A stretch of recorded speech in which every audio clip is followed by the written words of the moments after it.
नमस्कार, स्वागत है आप सभी का एबी स्टार न्यूज़ में और मैं हूं आपके साथ जुबैर चौधरी। वक्त हो चला है हमारी देवभूमि का। तो पहली खबर हरिद्वार से है, जहां एसटीएफ टीम को एक बड़ी कामयाबी हाथ लगी है। एसटीएफ टीम ने 7 लोगों को वहां गिरफ्तार कर लिया है। आपको बता दें कि हरिद्वार में विधानसभा चुनाव के बीच उत्तराखंड एसटीएफ टीम ने बड़ी कार्रवाई करते हुए करोड़ों रुपए की नकदी पकड़ी है।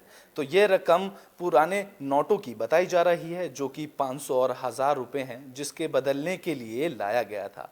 पुलिस के मुताबिक उत्तराखंड एसटीएफ की एक टीम को हरिद्वार में पुरानी करेंसी के बदले नए नोट बदलने की सूचना मिल रही थी, जिस पर एसटीएफ ने आरोपियों की धरपकड़ के बाद जाल बिछाया और शनिवार देर शाम इंस्पेक्टर अब्दुल कलाम की अगुवाई में एक टीम ने हरिद्वार की एक कॉलोनी में छापा मारकर 7 अपराधियों को गिरफ्तार कर लिया। इस दौरान उनके कब्जे से नोटबंदी से पहले चलने वाले करीब 4 करोड़ 45 लाख रुपए के पुराने नोट बरामद हुए हैं। वही नोट 500 और 1000 रुपए के बताए जा रहे हैं। तो 7 लोग गिरफ्तार इसमें किए गए हैं। तो वहीं 3 स्थानीय और 4 यूपी के मुरादाबाद और अमरोहा जिले के निवासी बताए जा रहे हैं।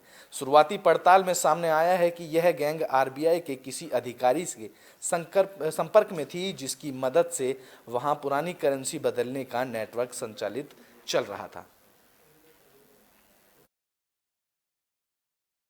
एसटीएफ के द्वारा पूर्व में प्रचलित नोट पकड़े गए हैं, जो लगभग 4 करोड़ 47 लाख रुपए हैं। इसमें 500 और 1000 के पुराने नोट हैं और इस मामले में 7 लोगों को अरेस्ट किया गया है, जिनमें 4 यूपी के हैं, 2 अमरोहा के, 2 मुरादाबाद के, 2 देहरादून के हैं और 1 हरिद्वार का है। क्या कर रहे थे? नोट का क्या करने जा रहे थे? अभी इनसे पूछताछ चल रही है कि नोट कहाँ से लेके आए थे और इनका मोटिव क्या था, ये क्या करना चाहते थे, और फिलहाल इनसे पूछताछ चल रही है। गिरफ्तारी कहाँ से हुई है सर? ये विकासपुर कॉलोनी से के पास से इनकी गिरफ्तारी की गई एसटीएफ के द्वारा। सर, चुनाव से जुड़ा हुआ भी चुनाव से आचार संहिता लगी हुई है कि बड़ी रकम? देखिए, इसकी सूचना इनकम टैक्स और अन्य डिपार्टमेंट को भी इसकी सूचना दी जा चुकी है। क्या सर चुनाव में उपयोग होने के लिए क्या ये करेंसी इस तरह की चीज़ें तो नहीं है कि उपयोग करनी रही हो?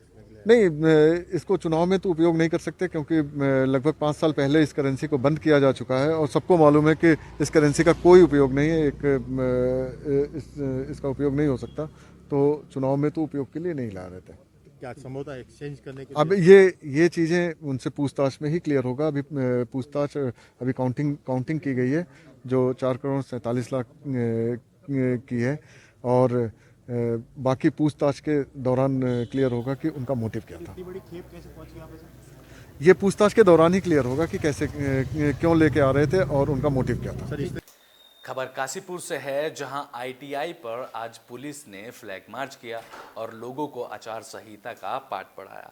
काशीपुर में लागू आचार संहिता से पुलिस महकमे ने कमर कस ली है। तो वहीं आपको बता दें कि काशीपुर क्षेत्र के अपर पुलिस अधिकारी की अगुवाई में थाना आईटीआई में फ्लैग मार्च निकालते हुए लोगों को आचार संहिता का पालन करने का पाठ पढ़ाया गया। इस दौरान पुलिस के जवानों ने शक्ति प्रदर्शन कर अराजक तत्वों को यह संदेश दिया कि किसी भी किस्म की अराजकता को बर्दाश्त नहीं किया जाएगा।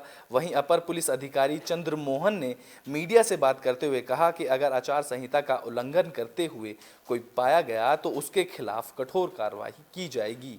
उन्होंने कहा है कि इसके लिए हमारी तरफ से अलग अलग बैठक कर सबको सूचित कर दिया गया है।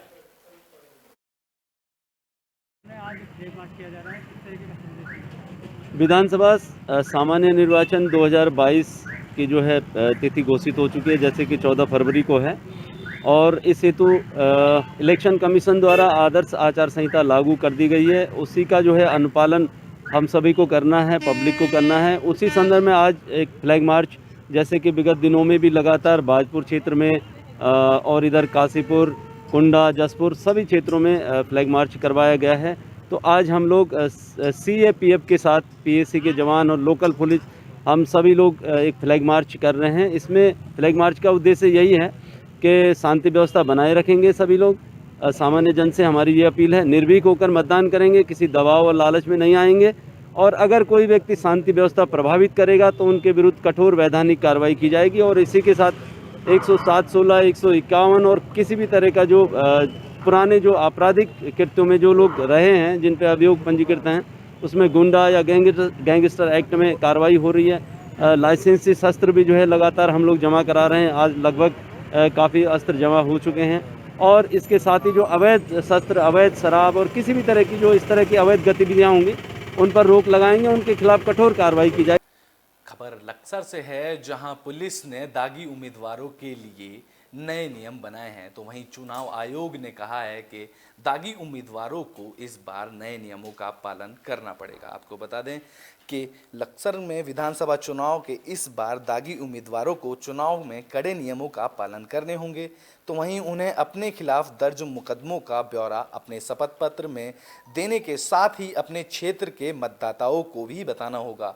चुनाव आयोग ने इसके लिए उन्हें कम से कम 3 बार समाचार पत्र में विज्ञापन देना जरूरी कर दिया है। लक्सर क्षेत्र के स्थानीय वोटर चुनाव आयोग के इस निर्णय को लेकर एक अच्छा और सही निर्णय बता रहे हैं। साथ ही वोटरों के ऐसे प्रत्याशियों के लिए पार्टी को भी टिकट न देने की बात कह रहे हैं।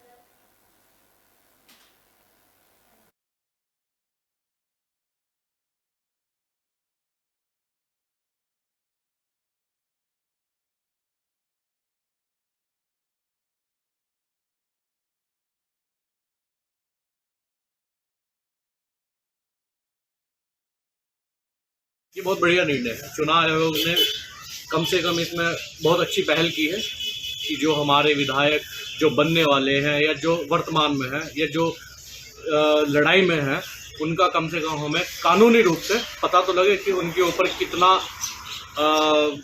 क्या अपराध है, उनके ऊपर क्या उन्होंने अपराध किए हैं, लोगों को इस चीज़ के बारे में जानकारी होगी।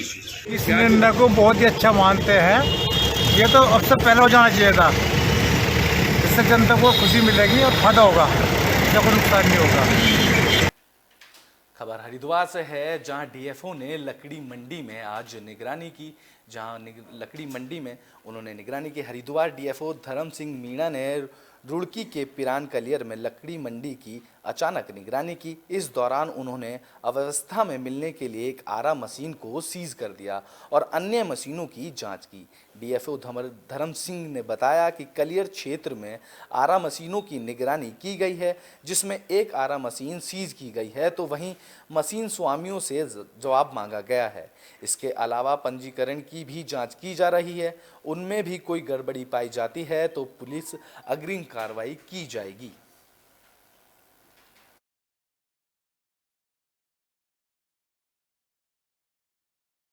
कुछ आरा मशीनों को सीज किया गया है। इनके जो स्टॉक रजिस्टर है वो मैच नहीं कर रहे हैं और कंप्लीट भी नहीं है। जो लकड़ी है और रबन्ने हैं वो भी मैच नहीं कर रहे हैं। डेट सोर्स की वो अभी इनसे स्पष्टीकरण मांगा गया है, सीज किया गया है दस्तावेजों को। और यदि अवैध प्राइमा फेसी अवैध सामने आ रहा है तो इसकी सीज किया गया है।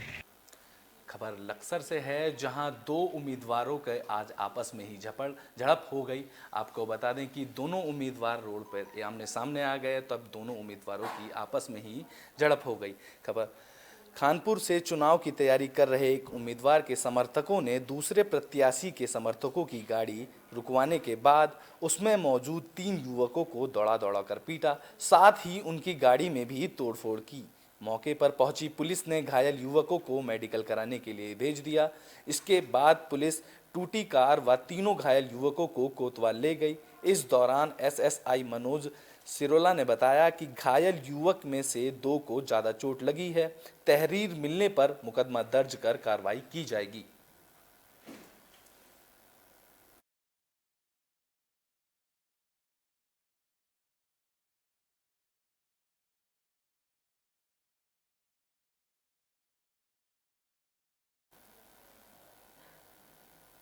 खबर पौड़ी से है, जहां शराब को लेकर आबकारी विभाग ने मुस्तैद दिखाई नजर आया। आपको बता दें कि विधानसभा चुनाव में अवैध शराब की तस्करी पर अंकुश लगाने के लिए जिला आबकारी विभाग ने अपनी कमर कस ली है, तो वहीं श्रीनगर की दुकान में ओवर रेट पर शराब बेची जा रही है। आपको बता दें कि जिला आबकारी अधिकारी के.पी. सिंह ने कहा कि चुनाव आयोग की तरफ से दिए गए दिशा निर्देश की कड़ाई से पालन किया जा रहा है। उन्होंने बताया कि जनपद के सभी दुकानदारों की सेल और परचेज पर लगातार निगरानी रखी जा रही है। इसके साथ ही अवैध शराब की तस्करी पर अंकुश लगाने के लिए 4 लिकर मॉनिटरिंग टीम बनाई गई हैं, जो कि छापेमारी के साथ रोड पर भी चेकिंग कर रही हैं। FL2 से निकलने वाले ट्रक पर भी GPS सिस्टम लगाया गया है, जिससे कि ट्रक कहां जा रहा है इसकी लोकेशन को कहीं से भी ट्रैक किया जा सकता है। इस दौरान आबकारी विभाग टीम की तरफ से पुलिस विभाग के साथ पूर्ण सहयोग किया जा रहा है, जिससे विधानसभा चुनाव को अवैध शराब से मुक्त रखा जाए व चुनाव आयोग के दिशा निर्देश के साथ शांतिपूर्ण ढंग से चुनाव को संपन्न कराया जा सकेगा।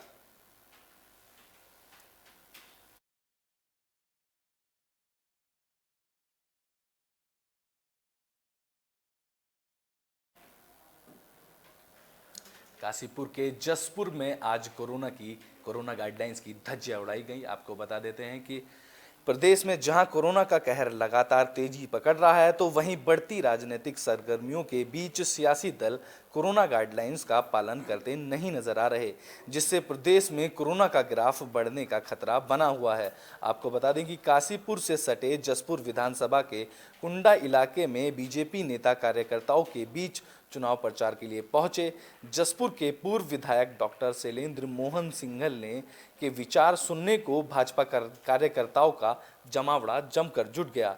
यही नहीं, इस दौरान कई कार्यकर्ता 2 गज की दूरी, मास्क है जरूरी की धज्जियां उड़ाते साफ दिखाई दिए, लेकिन राजनेताओं को जैसे इससे कोई सरोकार ही नहीं, बस उनके लिए जय जयकार ही सबसे ऊपर है। कुछ ऐसे ही जसपुर के पूर्व विधायक डॉक्टर सिंघल फिर से प्रदेश में धामी सरकार बनाने और पार्टी का गुणगान करते नजर आए।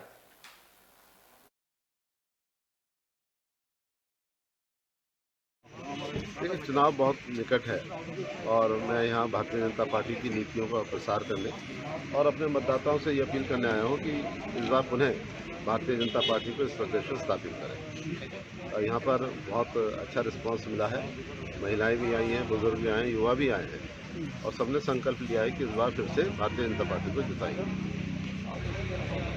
जो रुझान हैं वो स्पष्ट नज़र आ रहे हैं।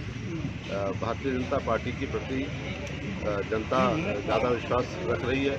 कांग्रेस के 2 कारण हैं। कांग्रेस के अंदर एक तो जो शीर्ष नेतृत्व है वो बहुत कमज़ोर हो चुका है और यहाँ पर गुटों की जो लड़ाई है उनको रोकने वाला कोई शीर्ष नेतृत्व नहीं है। तो यहाँ पर आपसी लड़ाई जो कांग्रेस की वो चरम सीमा पर चल रही है और आप देखेंगे जैसे जैसे टिकट के बंटवारे होंगे इनमें जुतम जात होनी है। उधर दूसरी तरफ भारतीय जनता पार्टी एक संगठित पार्टी है और इस समय हमारे धामी जी और प्रधानमंत्री जी के नेतृत्व में अच्छा काम कर रहे हैं, तो लोगों को विश्वास है कि यही सरकार फिर से आनी है। डोईवाला में आचार संहिता को लेकर पुलिस मुस्तैद नजर आई। आपको बता देते हैं कि डोईवाला में पुलिस ने फैक्ट वाक्ट भी निकाला। डोईवाला में आचार संहिता और कोविड नियमों का कड़ाई से पालन कराने के लिए पुलिस प्रशासन पूरी तरह से मुस्तैद दिखाई दिया। आपको बता दें कि DIG नीलेश आनंद की तरफ से आचार संहिता को लेकर जिले के सभी सीमाओं पर बने पुलिस चेक पोस्ट पर सुरक्षा व्यवस्था बढ़ाई गई।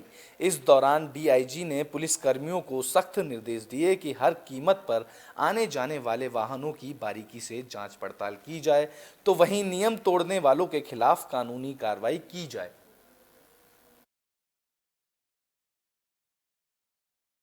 कोई इस तरह से अगर सूचना मिलती है तो गाड़ियों की आकस्मिक चेकिंग करते रहे, ताकि शराब पैसा इस तरह से कहीं अगर वो होती है तो अधिक से अधिक बरामदगी करें। आज सर कहाँ का निरीक्षण किया है? अभी ये सारा तांडा, नगला, लाल कुआं, ये सब एरिया। हाँ, ये नई गाड़ियाँ आज से शुरुआत हो गई है, जिसमें 112 के अधीन जो है ये गाड़ियाँ चलेगी और जैसे भी कोई जहाँ भी सूचना मिलेगी तत्काल गाड़ियाँ मौके पर पहुँचेगी। आचार संहिता का उल्लंघन पे अभी तो रोक लगी है, इस पे रैली और सब जो है वो धरना और इस पे जो है रैली कराने पे तो कोई शिकायत भी आएगी तो तत्काल कार्रवाई की जाएगी। अभी के लिए हमारी देवभूमि में बस इतना ही। देश और दुनिया की तमाम खबरों के लिए देखते रहें एबी स्टार न्यूज़। धन्यवाद।